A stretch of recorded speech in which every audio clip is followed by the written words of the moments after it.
This is lecture 15, part 1. In last lecture, we have discussed that Routh-Hurwitz criteria and we have solved some problems. Two special cases we have noticed. One is that full row of the Routh table may become 0.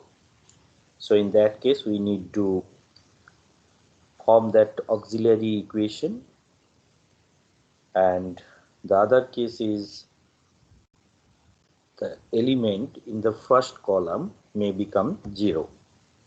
So in that case, we need to follow that epsilon method.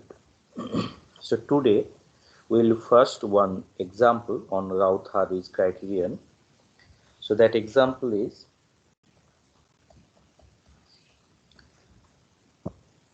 so find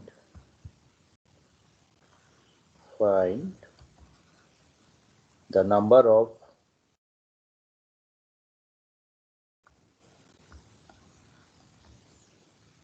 poles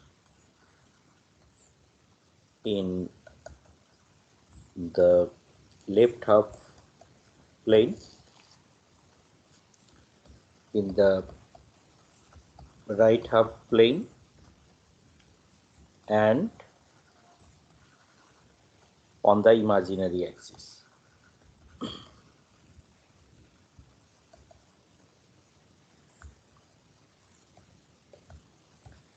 So that polynomial which is given, this polynomial is the characteristic polynomial.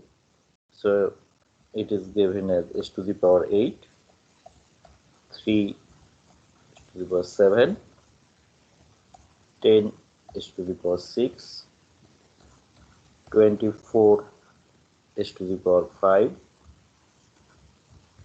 then 48 s to the power 4, 96 s to the power 3, 128 square, then 192 s plus 128. So if we look at the necessary conditions, then two necessary conditions were there. One is all the coefficients should be with same sign. So here you can see that the coefficients are with same sign. Here 1, 3, 10, 24 like this, all are with same sign. And the second one is no coefficient is missing in this polynomial. So being a stable polynomial, two necessary conditions are satisfied. So now we will be applying Routh-Hurwitz criteria to see whether there is any sign change in the first column or not, because we know that the number of sign changes indicates the number of poles on the right half of that S plane. So let us form that Routh table. So first we need to write that level, that is s to the power 8, s to the power 7, s to the power 6, s to the power 5,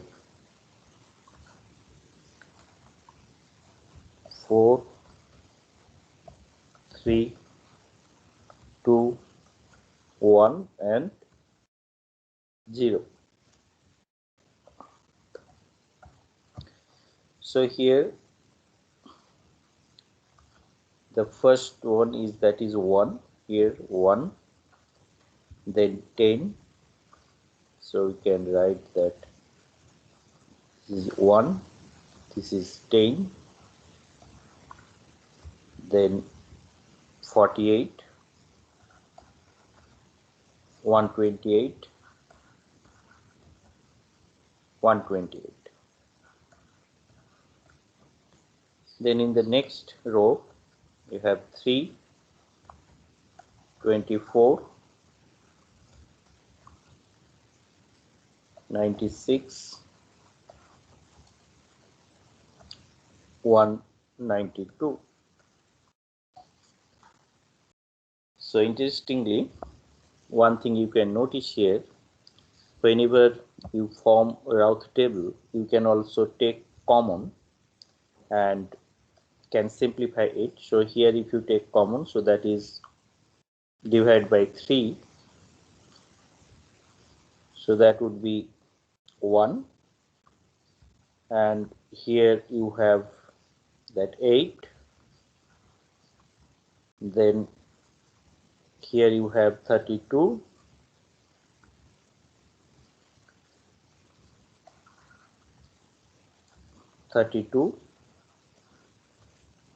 and here you have 64. Just I have taken 3 common. So when you will be forming that Routh table, avoid division by negative number. So you can take common only that positive number, because if you take -1, so then it may change that result. So now we proceed, because we have seen that the product would be like this one divided by this. So the first one is, that is 10, this one minus 8, that is 2 divided by 1, that is equal to 2. So the second one is 48, because the next one is that 48 minus 32, so 16 divided by 1, so that is 16.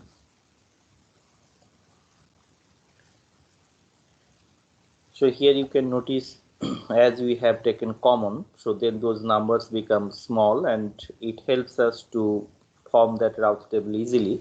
But you can also go with the original number, so then in that case only the number should be the large number, big number, and but the results remain same. And here in the third case, that is 128, here 128 minus 64, so that is 64, and the second case that would be 128, because here you can see that is 128 and minus 0 divided by 1, 128, and here we can again take that common 2, so that is you have here 1 and 8,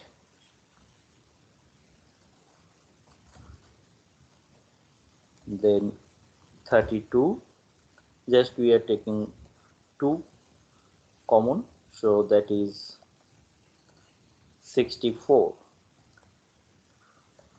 So now the interesting thing you can notice here, this row and this row, they are identical. That means the next row it would be the all elements would be equal to 0. So then we have seen in last lecture, that means whenever all the elements in a row become 0, so then we need to form that auxiliary polynomial. So for forming auxiliary polynomial, what we need to do? We need to go one step above and form that auxiliary polynomial, that is AS.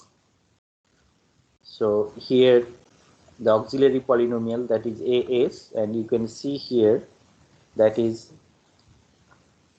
s to the power 6. So this is s to the power 6, this one, then 8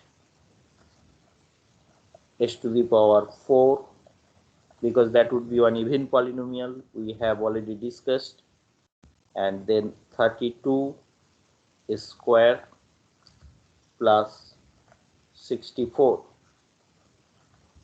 So this is that auxiliary polynomial, and then we need to take the derivative of that auxiliary polynomial with s. So if we take that one, it would be 6 s to the power 5, then 32 cube and plus this one 64s. So then we have three coefficients. Here you can see that 6, 32 and 64, and you can see here that to the power 5, s to the power 3 and s to the power 1. So in this case, what we need to do, we need to replace those coefficients 0 by that coefficient, that is 6, and then 32, this one, and then 64. So now you can see here that we can take 2 common. So if we take 2 common here, so it would be 3, then 16, and here we have 32. And we know that after replacing those coefficients from the auxiliary polynomial, then we can proceed, and here the next term would be, so 3 into 8, 24, minus 16 into 1, that is minus 16, so 8, and divided by 3, so we have 8 by 3. Similarly, here we can see that 3 into 32 minus 32 into 1 divided by 3, so you have 64 by 3, and you have 64. So now if you multiply, that means if you take 3 by 8 common here, so then you have this one equal to 1 multiplying with 3 by 8, and this term would be equal to 8, and this term would be equal to 24.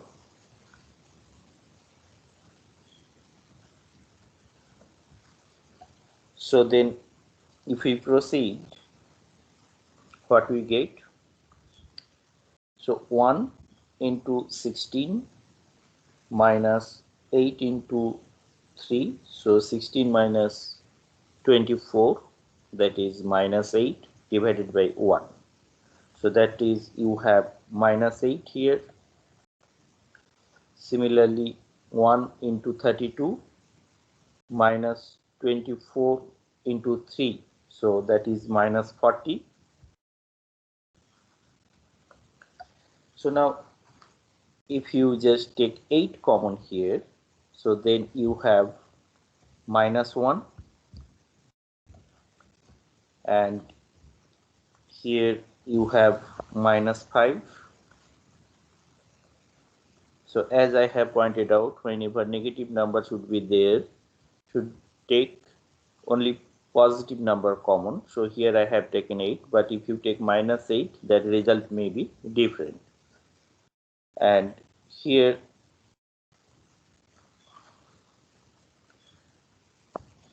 now if we proceed with this particular minus 1 and minus 5, so then this one would be minus 1 into 8, that is minus 8, then minus minus plus, so plus 5, so that is minus 3 divided by minus 1, so then we have 3. Similarly, in this case we have 24. Again, if we take 3 common, so here we have 1, and here we have 8.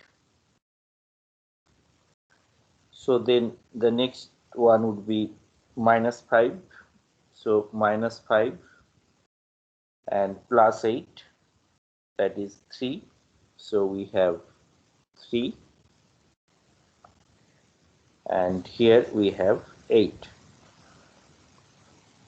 So this is that Routh table, and again I am pointing out that you may avoid taking those commons. You may go with that original number. So in that case only the number would be large, nothing else, the results remain same, or you can take that positive number common that I have taken here. So now for testing stability we need to look into the first column. So here the first column, you can see here the first column is this one, the first column is this.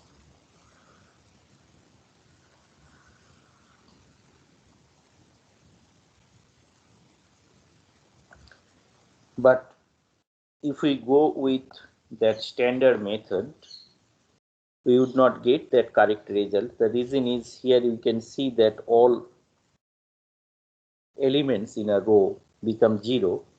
So we have taken that auxiliary polynomial, and from here it is clear that from this particular row to bottom, so this particular part of that route table indicates how many poles and zeros are in the S plane of this particular even polynomial.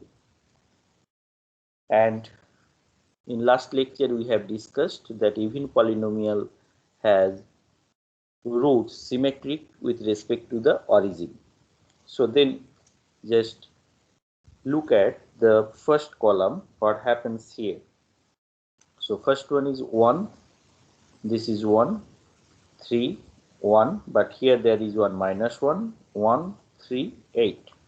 So we can see here that there is a change, plus 1 to minus 1, and again minus 1 to plus 1. So here you have a change, sign change, and again you have a sign change. So two sign changes are there.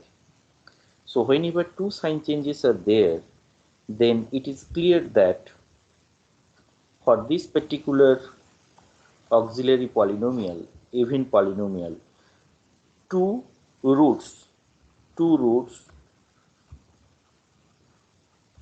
of the even polynomial,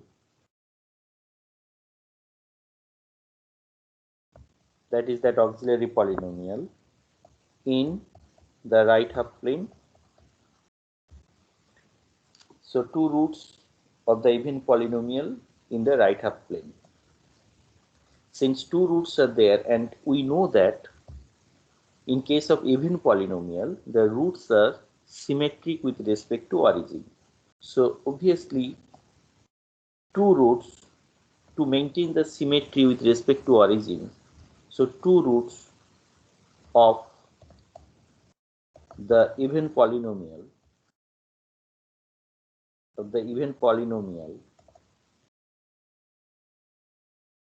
in the left half plane. So because of due to symmetry with respect to origin, so then we can see here the degree of the even polynomial is 6. So it has 6 roots. So we already get that 2 roots are in right half plane and 2 roots are in left half plane because of that symmetry. So the other 2 roots should be on the imaginary axis. So 2 roots on the imaginary axis. So this particular analysis is only on the even polynomial. That means from this particular point to bottom. Now we can see here this particular polynomial is with degree 8. So that means there are 8 number of roots, and this particular part is showing the location of the other 2 roots. So here you can see that there is no change of sign. So this is 1, this is 1, and this is 1. So there is no change of sign. So that means the other two roots, so here if you look at the other two roots also will be in the left half of the S plane. So that means for that even polynomial, two roots are on right half plane and two roots on left half plane, so plus two roots in left half plane. So these roots are, we are getting the locations from this part of the route table. So finally what happens? Finally we can see that four roots, we can see that four roots, four in left half plane from here, two in right half plane and two on imaginary axis.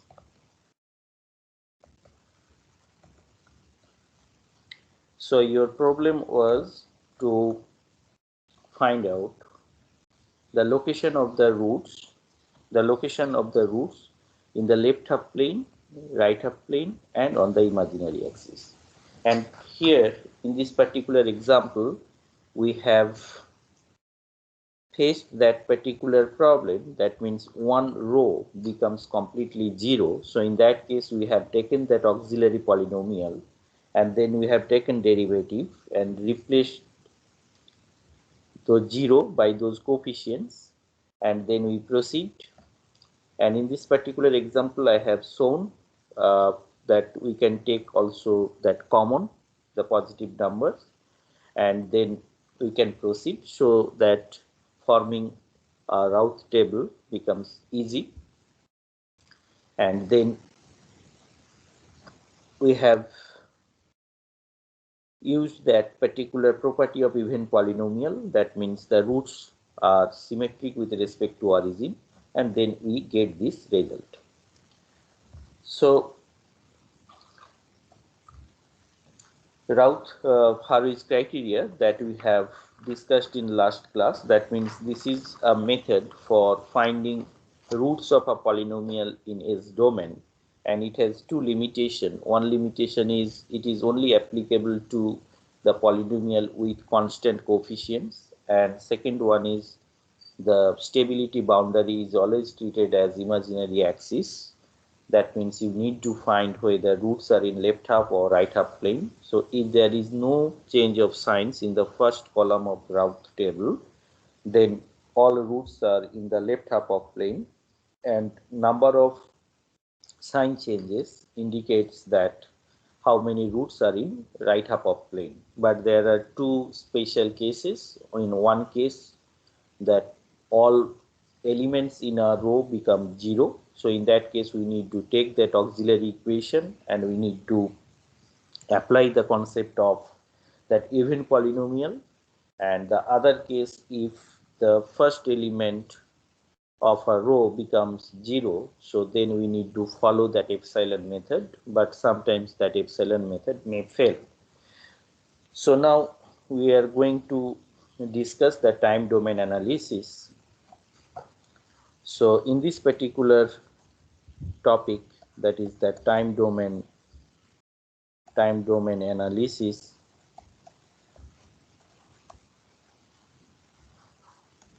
so in this particular topic we will be discussing the time response of first order systems and second order systems, and we will be just discussing some terminologies, or we will see how to characterize the time response of a first order system and how to characterize the time response of second order systems. And so let us start with the first order system. So first order system.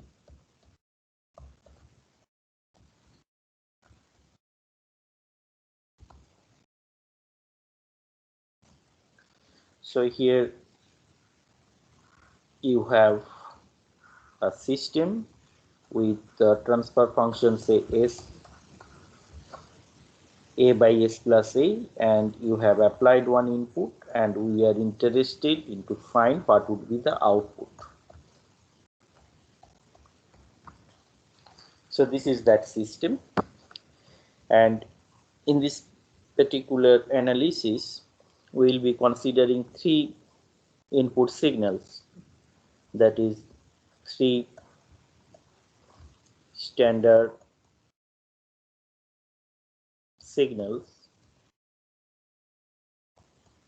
One is that impulse, then step and ramp. We have already discussed those signals, and I think you have studied in your signals and networks course in detail. So now let us see what would be your output whenever input is unit step. So suppose input is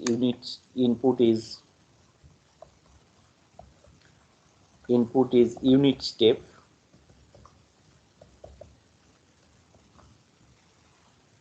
So in that case, that output ys is equal to that a divided by s plus a into us. So in this case, that us equal to 1 by s.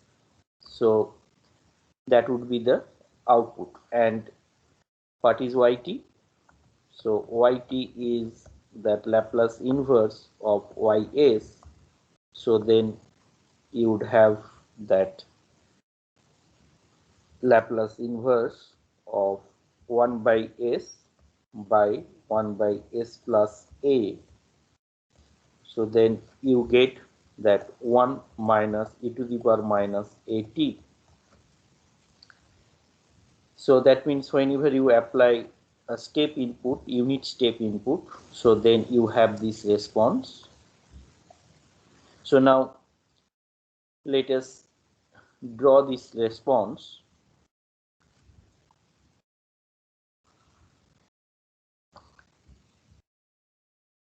So this is that time axis, and here you have that yt.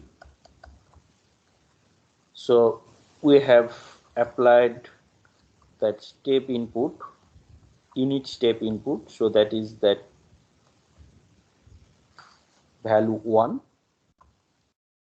and you can see here that means when t tends to infinity, so this term would be equal to 0, and so that output will reach at the value 1. So it is close to that 1, but when t tends to infinity it reaches at 1.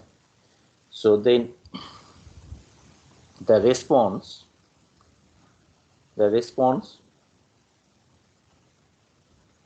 this is the typical first order response, and here you can see few things, that is when t equal to 0 it has some slope,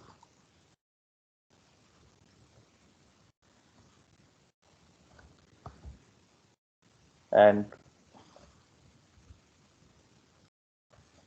we can also analyze this particular response. Here you can see this yt equal to 1 minus e to the power minus at. So when, so this is that 0 0, when t equal to 1 by a. So you can see here, if you just replace t equal to 1 by a, then yt is equal to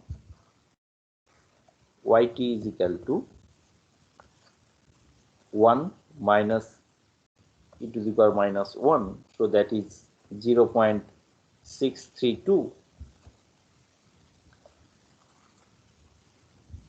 So that means at t equal to 1 by a, so that is, if you take the perpendicular one, so this one would be equal to that 0.632, and this particular value is 1 by a. So now if we take that this point is 2 by a, and suppose this point is 3 by a, this point is 4 by a, then here if we take the derivative of this particular expression with respect to time t, so what we get? We get that dyt by dt when t tends to 0, so that one is a e to the power minus at, that is a e to the power minus at, and we are finding it at t tending to 0, that is equal to a. So from here it is clear that this particular slope equal to a. So now we can give some definition to characterize the response of a first order system. That is, the first one is the time constant. So basically the first order time response is characterized in terms of the time constant. It is the time it takes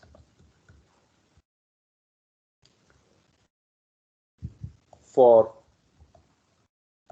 the step response, and here you have seen that we have applied unit step response, for step response to rise to 63.2%. So here you can see that this value is 0.632, so 63.2% of its final value.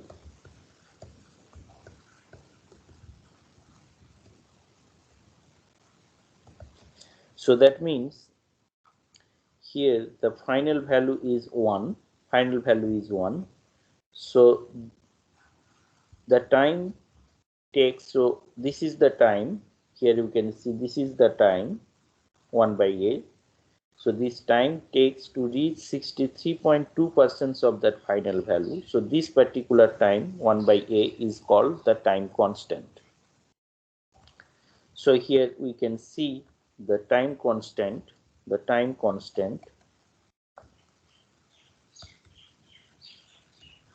equal to that 1 by a in this particular case, and the slope, initial slope, is equal to a, so then we can write that this is 1 by time constant.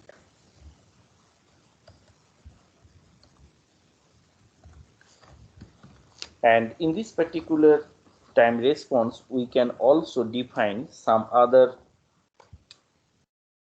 times, that is that rise time and settling time.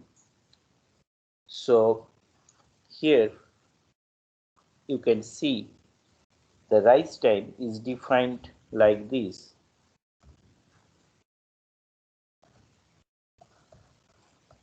Rise time, that is the time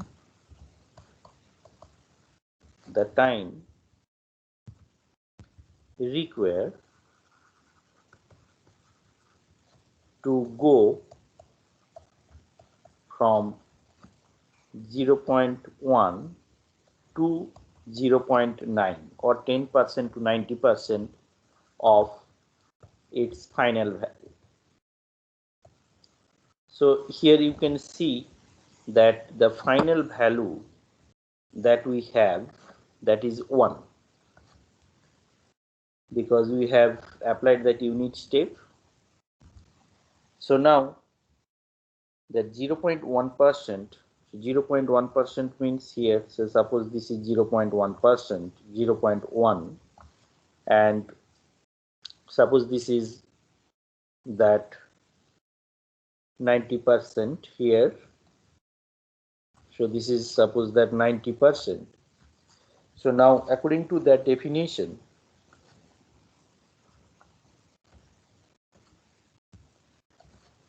the time taken to reach that 0.1 to 0.9 of the final value. So this is actually the time the system takes to reach up to 0.9 from 0.1 of its final value, as the final value is 1. So this is the time, and we indicate that time is equal to, say, TR. That is that rise time. So here this is that rise time, and we can easily calculate what would be the rise time in this case, because we know that yt equal to 1 minus e to the power minus at, and here if we say that this time is equal to t1, so we can say that this is t1 and this one would be 0.1. Similarly, the other equations we can have, that is 0.9. So that means we can find this time, and if we say that this is t2, so then we can write that 1 minus e to the power minus at2 equal to 0.9. So then from here, just by taking logarithm, so we can find that TR, it would be, say, T2 minus T1, and that would be 2A ln 3, which is, that is 2.2 by A. So that means here you can see that the time, this is 1 by A and this is 2 by A, so it takes a little bit more time than the double of that time constant, and this is called that rise time. So in case of first order system, the rise time is defined as, the time taken to go from 0.1% to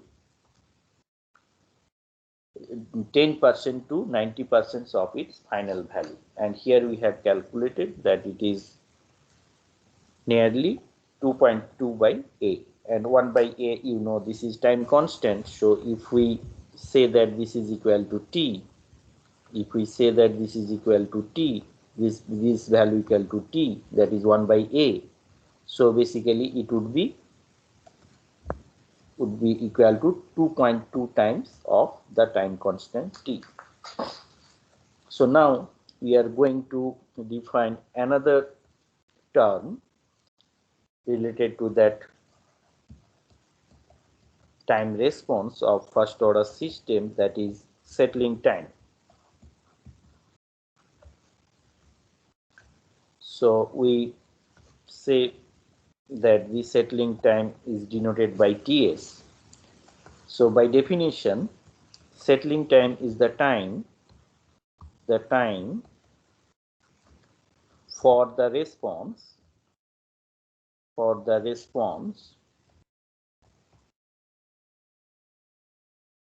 to reach and stay within 2% of its final value. So we have applied here unit step input, and we can see the final value is equal to 1, and then the settling time is actually the time required to reach and stay. So here if we look at here, so it is almost here where it reaches within 2% of the final value, and it stays inside that range. So it is almost, we can see that is that 4 times of the time constant, and here we can just mention that this is actually the time, and this time is Ts. that is that settling time. That is that settling time, and we can easily calculate it because we know that yt equal to, here we can see that yt equal to 1 minus e to the power minus at, and this yt would be equal to 0.98 if we take 2%. In some cases we take the definition considering 5% as well. That means if your system is very slow, so in that case we take say 5%. And so here we can write that 0.98, that is that yt. So that would be within 2% of its final value, that is 1 minus e to the power minus at. So now if you take logarithm, so then you will get that this t, so that is actually equal to minus 1 by a ln 0.02, and it would be coming nearly 4 by a, so that is 4 into t. So this is your settling time. So in case of first order time response, we have seen that the time response of the system is characterized in terms of the time constant, and here we have seen the time constant is 1 by a. We can see here the time constant is 1 by a, that is defined by t, and by definition the time constant is the time required to reach 63.2% of the final value. And from here also we have defined that rise time and settling time, and we need to remember those things. That means rise time in case of first order systems, it is nearly 2.2 times of that time constant, and the settling time, it is nearly 4 times of that time constant. And the initial slope that you can see, that is the 1 by time constant, that is 1 by t, or it is a. And also it is clear from this particular transfer function that this time constant, so if you write it in this form, that is a divided by, if you take common a here, so that is a into s plus 1, so that is 1 by a into s plus 1. So this particular a is actually the pole of that system, first order system. You can see here, this is actually the pole of that system. So pole of that system is related to the time constant, because reciprocal of that pole location is the time constant, and the time response of a first order system is characterized in terms of the time constant. So now we will see what happens. That means if we apply the different inputs like ramp, or if we apply impulse.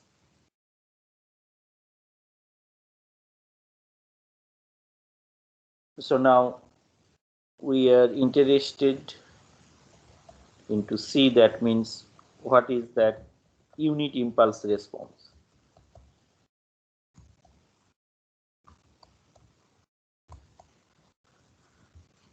Unit impulse response.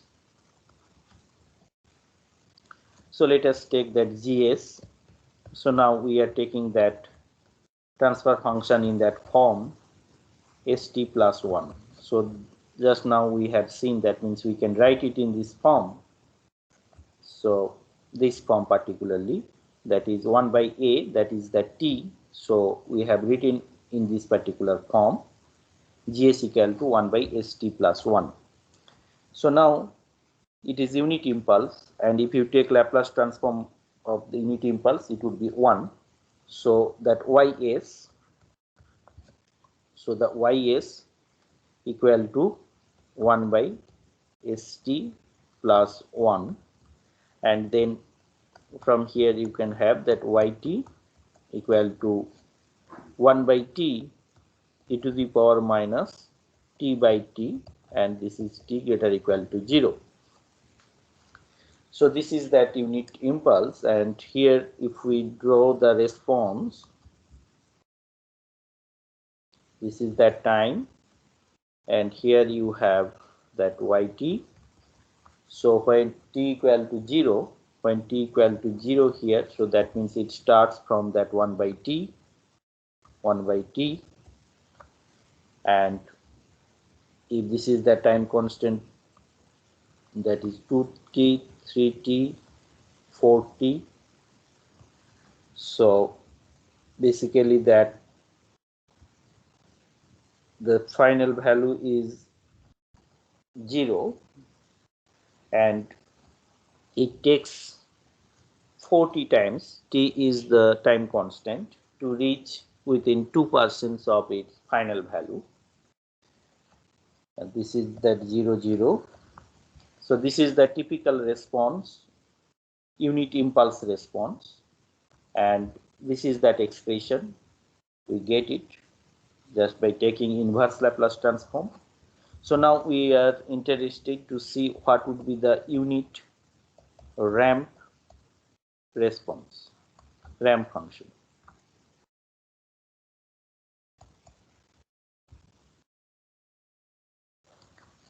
So unit ramp response. So here the ys, and as you know that ramp input is t. So if we take the Laplace transform of that, that would be 1 by s square. So ys would be equal to st plus 1 into 1 by s square, and then we can write it in fractional form, t by s plus t square by st plus 1. So yt equal to that Laplace inverse of ys, and we will get that this is t minus capital T here plus t into e to the power minus t by t, and here that is t greater equal to 0. So here we can see that what is y infinity, that means when t tending to infinity. So basically this term would be equal to 0, and we will get that would be t minus capital T. So what is error? Error at t tends to infinity, because we have applied a ramp input. So ramp input means this is time, and this is that input, say RT. That means this signal we have applied, and this slope equal to 1, because we have applied that unit ramp. So then at error at t tending to infinity, that is t minus uh, t minus small t minus capital T, and so just I need to start it.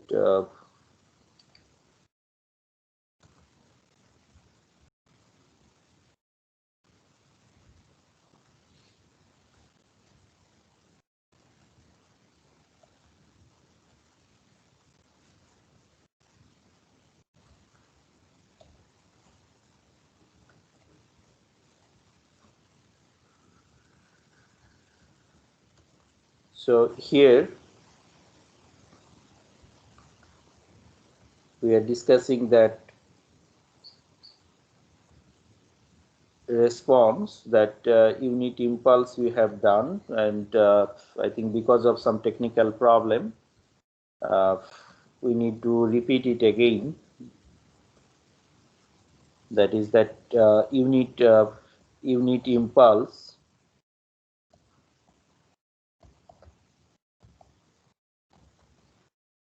unit impulse response. I am repeating it again because that portion is not saved here. So that is ys that we have, that is st plus 1 into 1 by a square. So I am just writing it because just now we have discussed it. T square is t plus 1, and here we get that yt, the Laplace inverse of ys, and that we get that is t minus t plus t e to the power minus t by t, t greater or equal to 0, and that y infinity equal to that t minus capital T, and here that error at t tends to infinity, what we get. So here we have shown that this is that input we have given with slope 1, that is that input we have applied, that is t, and this is that y infinity equal to t minus t. So that error is equal to at t equal to t tending to infinity, this is equal to say t minus t plus t, that equal to t. So that means if we just plot that response, what we get. So this is t and this is that yt, and we have applied that input. So this is that input, the slope here, this is t. Suppose this is that time constant, and here we have another slope, and we can see the response. The response is like this.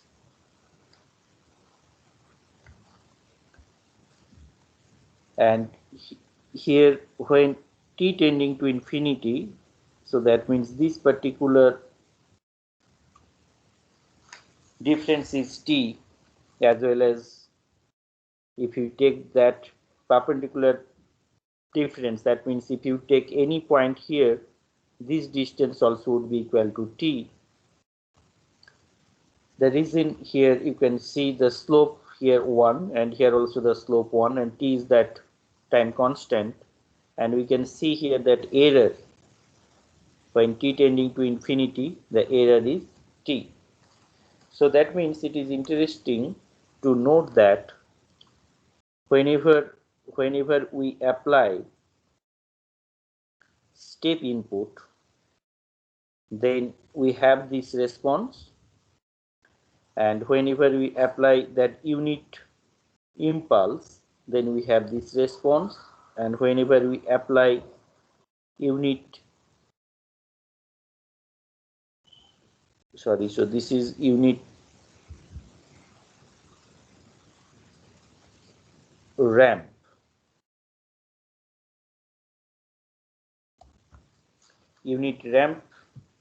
then we have this response. So now if we write those expressions here, that means unit impulse,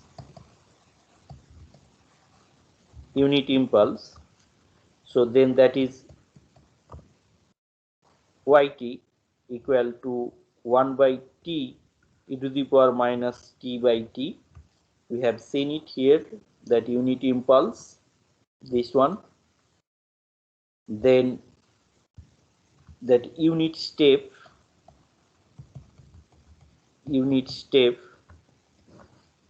we have that yt equal to 1 minus e to the power minus t by t,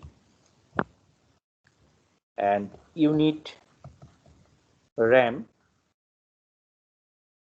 just now we have shown that unit ramp is this one, so that means yt equal to t minus capital T plus t into to the power minus t by t, and all of them is valid when t greater or equal to 0. So one interesting thing we can see here, that if we take the derivative of this ramp response, we will get that step response. And again, if we take derivative of unit step response, we will get that unit impulse response. Because this relationship holds, as you know, that the ramp in signal, if you take the derivative of the ramp signal, you will get that step, and if you take the derivative of step, you will get that impulse. So the same relationship is also valid here. That means it also holds here whenever you take that output response. And what we have discussed today in this particular part, so we have solved one problem on Routh-Harris criteria, and in this particular problem we have seen that same condition, the same situation appears, that is all the elements in that row become 0, and then we have taken that auxiliary polynomial and applied the property of even polynomials. That means all roots are symmetric with respect to origin. And then we have started time domain analysis. We have discussed what is the response of a first order system whenever we apply unit step, unit ramp, and unit impulse. And we have characterized that response, particularly in case of step input, and also the same characterization can be done in case of ramp as well as in case of impulse response. And we have drawn those responses here, and T is the time constant, and in case of first order system, to characterize the time response, we use that time constant T. And here we find one relationship between that unit impulse, unit step, and unit ramp. That means if we take derivative of that, again we will get the derivative of that unit ramp response gives that the unit step, and if you take the derivative of unit step, you will get that unit impulse. So in next part, we will be discussing that time response of second order system. Thank you.